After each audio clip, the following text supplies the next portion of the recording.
Hello everyone, welcome back to another আড্ডা। তো আজকের ভিডিওটা আমি স্টার্ট করছি সরাসরি রান্নাঘর থেকে। আসলে আজ আমাদের বাড়িতে নিরামিষ, তাই ভাবলাম আজ একটু নিরামিষ প্রসেসে আলুর দম করা যাক। তো সেটাই আজকে করব আর পুরো রেসিপিটা তোমাদের সাথে শেয়ার করব। ফার্স্টে নিয়েছি একটু বড় বড় করে কেটে রাখা আলু। এখানে সমস্ত মশলাগুলোকে আমি মিক্সি করে রেখেছি। এর মধ্যে আছে কাজু, চারমগজ, আদা, কয়েকটা কাঁচা লঙ্কা, আর তারপর আছে তেজপাতা, গোটা দারচিনি, এলাচ, লবঙ্গ আর গোটা শুকনো লঙ্কা, আর লাগছে দুধ, টমেটো কেচাপ আর একটু ঘি। আর এই পুরো রান্নাটা আমি করব আগারো কোম্পানির টিপলি টপে। তো এটার কিছু বেস্ট ফিচার্স আমি রান্না করতে করতে তোমাদের সাথে শেয়ার করছি। চলো, এটা হলো আগারো রেজেন্সি টিপলি টপ। নাম শুনেই বুঝতে পারছো এটাতে রয়েছে 3টে লেয়ার।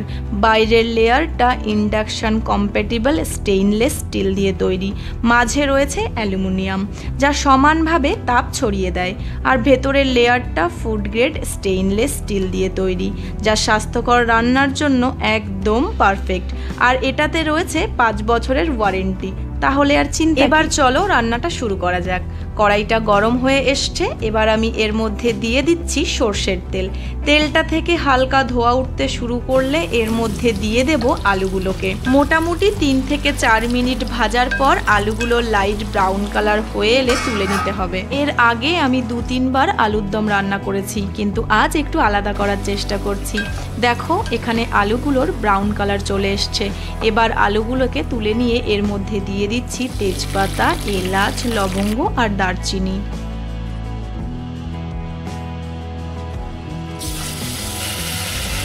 এবার এর মধ্যে আগে থেকে পেস্ট করে রাখা মশলাটা দিয়ে লো ফ্লেমে 5 থেকে 7 মিনিট ভালো করে ভেজে নিতে হবে। তারপর এর মধ্যে দিয়ে দেব টমেটো কেচাপ।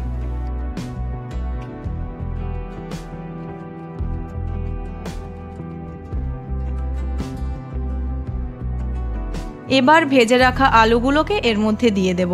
ভালো করে মশলার সাথে আলুগুলোকে মিশিয়ে দিতে হবে। একটু ভাজা ভাজা হলে এর মধ্যে দিয়ে দেব সামান্য চিনি আর দিয়ে দেব স্বাদমতো নুন। এবার দিয়ে দিচ্ছি জল। জলটা কিন্তু আমি আগে থেকে গরম করে রেখেছি যাতে রান্নাটা তাড়াতাড়ি হয়।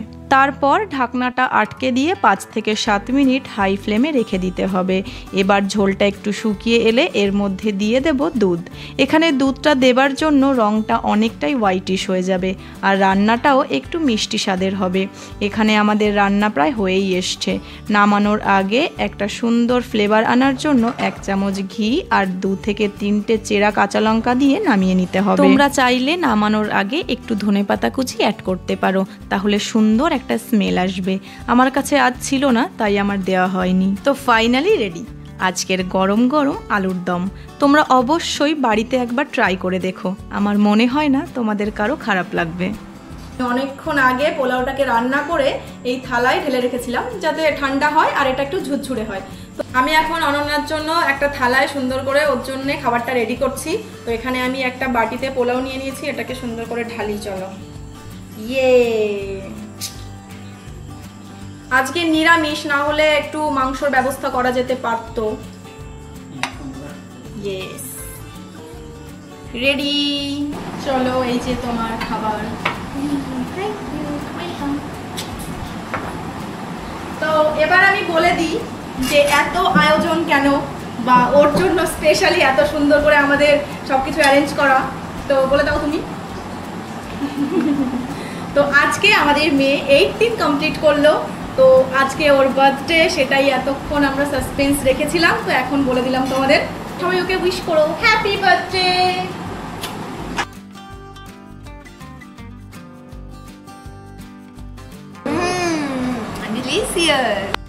এবার পালা ক্লিনিংয়ের। এটা ভীষণ ইজি টু ওয়াশ। জাস্ট সামান্য জল নিয়ে হালকা হাতে একটু প্রেস করলেই ক্লিন হয়ে যাবে। তো এখানে দেখতেই পারছো ঝা চকচকে, পুরো নতুনের মতো ফিল দিচ্ছে। আজ আসছি, টাটা।